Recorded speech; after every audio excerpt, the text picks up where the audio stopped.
Imagina que abres la puerta de tu nueva casa por primera vez. Huele a sal marina, a humedad antigua.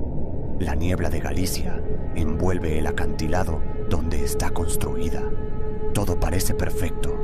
Una ganga de la inmobiliaria, una casa histórica a precio de saldo. Pero esa noche, de madrugada, escuchas algo. No es claramente un ruido. Podría ser pasos en el piso de arriba, o quizá el viento atravesando las grietas, o la vieja estructura de la casa asentándose. No puedes estar seguro, pero está ahí y no desaparece. Lo que sucedió en esa casa durante los siguientes 7 días cambió para siempre a la familia Gómez. Algunos dicen que todavía escuchan esos pasos. Otros juran que la casa sigue esperando.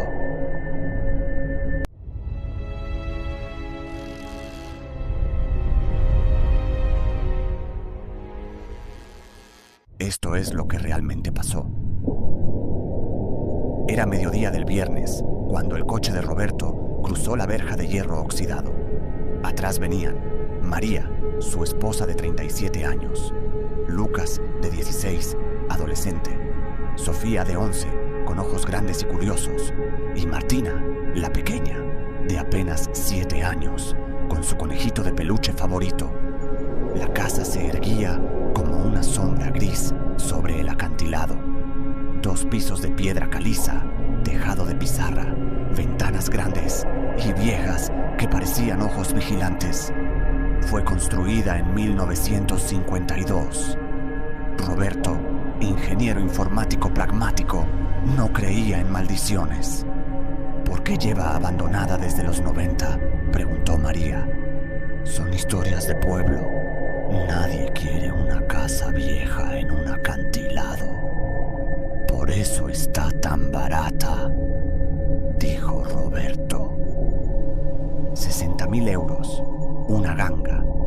La puerta principal chirrió al abrirse. El olor fue lo primero que les golpeó. Una mezcla de sal marina y humedad profunda. Algo que olía a cerrado, a guardado, como si alguien hubiera sellado una habitación hace décadas.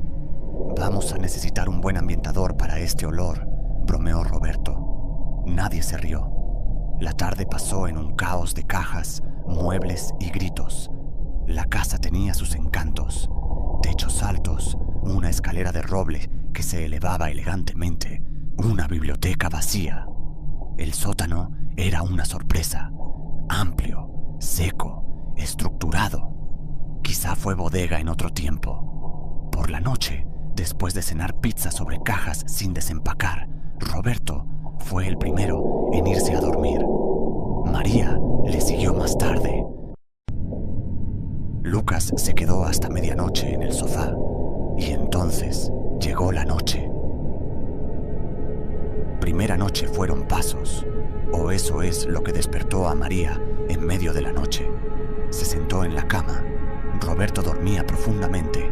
El sonido vino de nuevo, como alguien caminando por el pasillo del piso de arriba. Se levantó, descalza. El frío del suelo de piedra atravesó sus pies. La casa estaba a oscuras. Se oía el sonido del viento. Subió las escaleras lentamente. La casa crujía bajo su peso. El pasillo del segundo piso estaba completamente vacío. Las habitaciones sin muebles, las ventanas cerradas. Bajó sin saber exactamente por qué se había asustado. Era una casa vieja. Las casas viejas hacen ruidos. Segunda noche. Lucas fue el que lo notó. Papá, ¿por qué la puerta del sótano está abierta? Roberto bajó. La puerta estaba completamente abierta. Juraba haberla cerrado la noche anterior. Bajó los escalones. El sótano estaba exactamente como lo había visto.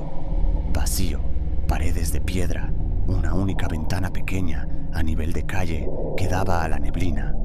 Pero había algo más.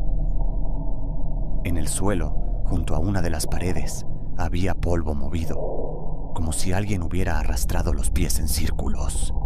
Un círculo perfecto. de 2 metros de diámetro. «Habrá estado así desde antes», dijo Roberto. Pero Sofía preguntó algo que él no quería escuchar. «¿Por qué está en el medio de la nada? No hay rastro de pasos cerca». Roberto cerró la puerta del sótano con más fuerza de la necesaria. Esa noche, todos escucharon los pasos, esta vez en el techo, o en el segundo piso, o en las paredes. Era difícil de saber. El sonido parecía venir de múltiples direcciones. La respiración de alguien, o quizá el viento golpeando las ventanas. Un arrastre que podría haber sido algo siendo movido, o solo tuberías viejas. Tercera noche. Sofía dijo que había visto una sombra, parada al pie de su cama. No tenía forma clara, pero estaba ahí. No gritó, solo la observó fijamente hasta que, lentamente, desapareció. Roberto le dijo que habría sido solo un sueño, pero Sofía sabía que no. Esa noche, la puerta de la cocina se abrió de par en par durante la noche. Todos lo oyeron. No había viento. Las ventanas estaban cerradas. La puerta simplemente se abrió. Y cuando María bajó con una linterna, encontró algo que no podía explicar. El grifo del fregadero estaba abierto. No completamente abierto, apenas un goteo constante. Gota, gota, gota. Martina jugó con él, sugirió Roberto, sin mucha convicción. Martina tenía 7 años y dormía en el piso de arriba. Cuarta noche. El comportamiento de Lucas cambió abruptamente. Se pasaba horas en el sótano, sentado en la oscuridad. María lo sorprendió de madrugada, de pie ante esa ventana pequeña, mirando la neblina. «¿Qué haces?», preguntó. «Escucharlo», respondió sin apartar los ojos. «¿Escuchar qué? No lo sé, pero está ahí». María sintió un escalofrío que no tenía nada que ver con la temperatura. Sacó a Lucas del sótano. No protestó. Solo la miró con ojos vacíos, como si volviera de muy lejos. Esa misma noche, Martina comenzó a hablar en su sueño. Pero no eran palabras, eran sonidos, bajos, como un idioma que su pequeña garganta no estaba hecha para pronunciar. Lo hizo durante 23 minutos. Cuando se despertó, no recordaba nada. Quinta noche, la casa comenzó a sonar. No eran pasos aislados, era una sinfonía de ruidos. Voces que podrían ser viento, susurros que podrían ser tuberías, arrastres que podrían ser la estructura cediendo, crujidos que podrían ser madera vieja, pero todos ocurrían al mismo tiempo. Fue como si la casa despertara. Roberto dejó de fingir que podía explicar esto. Se sentó en el sofá, completamente despierto, escuchando el caos sonoro de su propia casa, que de repente era territorio extraño. María llamó al obispo, llamó a la diócesis de Santiago por la mañana, su voz temblando. Les contó todo: pasos, ruidos, el comportamiento extraño de Lucas, Sofía diciendo que había visto algo. Le dieron el número de un sacerdote. Le dijeron que sería escéptico, que probablemente solo era una casa vieja con tuberías antiguas, pero ella necesitaba estar tranquila. El sacerdote se llamaba Santiago Veira. Tenía 67 años y había investigado 9 casos supuestamente paranormales en los últimos 20 años. 8 eran explicables por causas naturales. 1 no lo fue. Sexta noche. El padre Veira llegó por la tarde. Era un hombre alto, de espaldas rectas, con ojos que habían visto demasiado. No sonrió al entrar. Caminó por toda la casa lentamente, tocando las paredes, oliendo el aire, escuchando en silencio. Cuando llegó al sótano, se quedó ahí durante 20 minutos. Cuando subió, le pidió a Roberto que reuniera a toda la familia. He investigado la historia de esta propiedad, dijo. La compañía inmobiliaria no les contó nada porque técnicamente no es responsable de lo que pasó aquí hace 70 años. Roberto sintió que el suelo se movía bajo sus pies. En 1952, esta casa fue comprada por un grupo de personas de la localidad. Hombres influyentes, empresarios, terratenientes. Se llamaban a sí mismos los guardianes del abismo. Tenían una creencia, que en los acantilados gallegos vivían espíritus antiguos, entidades que habían sido adoradas antes de que el cristianismo llegara, y creían que, si hacían un pacto con una de esas entidades, recibirían protección, fortuna, poder. Sofía temblaba. Lucas miraba al sacerdote con una intensidad inquietante. ¿Qué tipo de pacto?, preguntó María, aunque parecía que ya sabía la respuesta. Rituales, dijo el padre Beira, realizados en el sótano, cada noche durante 3 meses. Invocaciones, ofrendas, símbolos dibujados en la piedra para abrir un camino entre mundos. Eso es una superstición, dijo Roberto, pero su voz no sonaba convincente. Probablemente, asintió el sacerdote. Pero aquello que creen que invocaron, aquello que creen con lo que pactaron, algo cambió en esta casa después del ritual final. La familia que vivía aquí abandonó la propiedad en 1954. Los siguientes dueños nunca duraban más de 1 año. Todos reportaban lo mismo: ruidos, presencias, cambios en el comportamiento de los niños. ¿Y qué pasó con los guardianes?, preguntó Sofía con voz tranquila. El padre Beira la miró. Sus ojos reflejaban tristeza antigua. La mayoría murió entre 1955 y 1960. Accidentes, enfermedades, suicidios. Pero antes de morir, cada uno de ellos hizo lo mismo. Intentó romper el pacto. Intentó contactar con sacerdotes. Buscó exorcismos. Y cuando nada funcionó, hizo una pausa. Aceptaron que habían abierto una puerta que nunca podría cerrarse. Esa noche fue la peor. Los ruidos fueron a más. Fueron claros. Voces que gritaban en un idioma antiguo. Pasos que recorrieron la casa entera durante horas.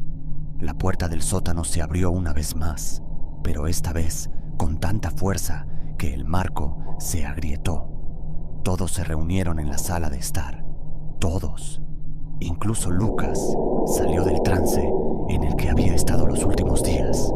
Y en la pared apareció una mancha oscura, como si el yeso estuviera sangrando desde el interior. El padre Beira llevaba un crucifijo en la mano. Lo levantó, lo bajó, lo volvió a levantar.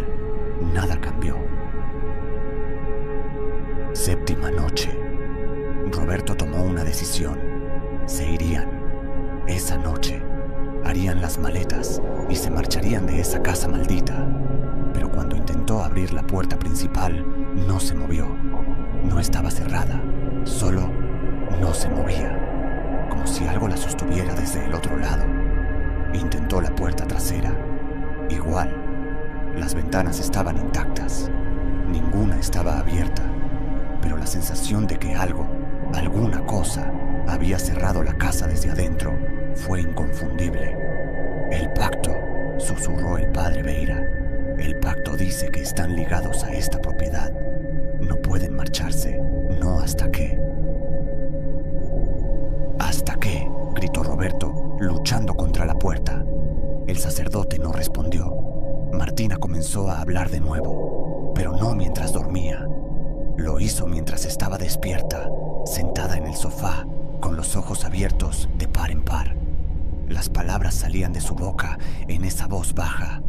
Vinieron, abrieron, juraron, ahora son nuestros.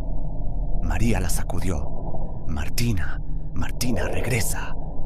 Pero Martina no estaba ahí. La que hablaba era otra cosa, algo que usaba el cuerpo de una niña de 7 años como un instrumento. El padre Beira comenzó los ritos, agua bendita, oraciones, el rosario, todo lo que tenía, nada funcionó.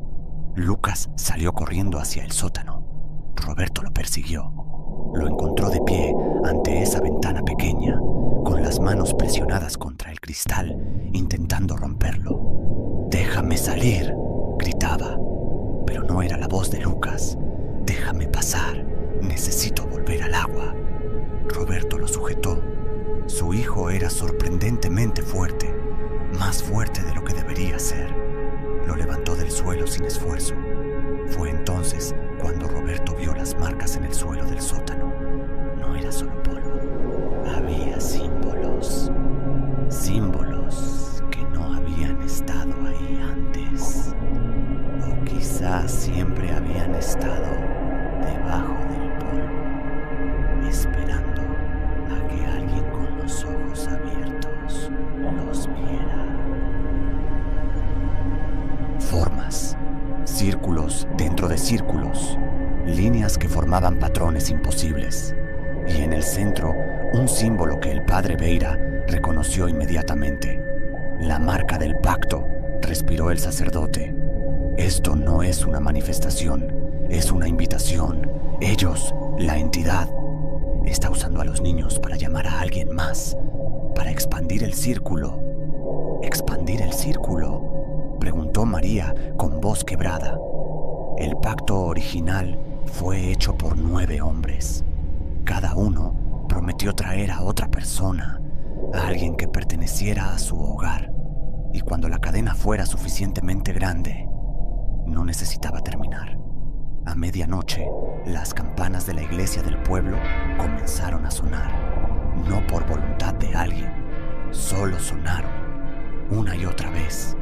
Un sonido grave, lúgubre, que parecía venir del interior de la tierra.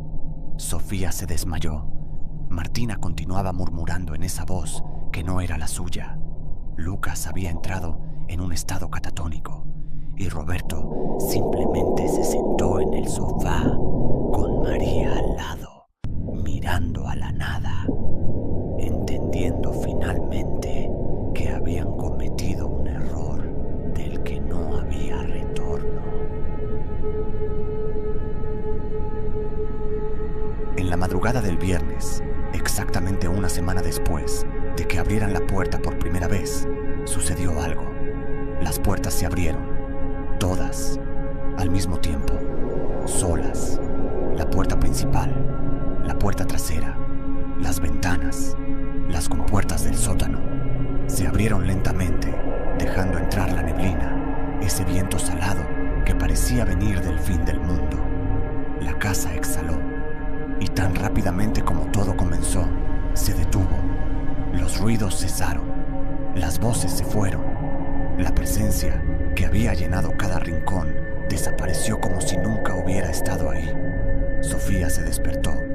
Lucas parpadeó como si despertara de un sueño profundo. Martina simplemente sonrió sin recordar nada. El padre Beira miró a Roberto a los ojos. «Pueden irse», dijo. «Por ahora». «¿Por ahora?», preguntó Roberto. «Pacto tiene ciclos», respondió el sacerdote. «Se activa, se duerme, se despierta de nuevo, tal vez en un mes, tal vez en un año, tal vez en una década, pero seguirá aquí, esperando. Los guardianes sellaron esta propiedad para siempre, no con su muerte, con su intención, con su creencia». La familia Gómez se marchó al amanecer. Dejaron la casa tal como estaba. Algunas cajas sin desempacar aún permanecen en el salón, como si esperaran a que alguien las termine de abrir. La inmobiliaria puso la propiedad en venta nuevamente. Nadie la compró. Después de 6 meses sin interesados, retiraron el anuncio. La casa espera en el acantilado de Galicia, las ventanas abiertas, la puerta principal ligeramente entreabierta, como si invitara a la próxima familia. Y cada noche, en el sótano, se pueden escuchar los pasos, rítmicos, constantes, sin prisa, como si la entidad bajo la casa tuviera todo el tiempo del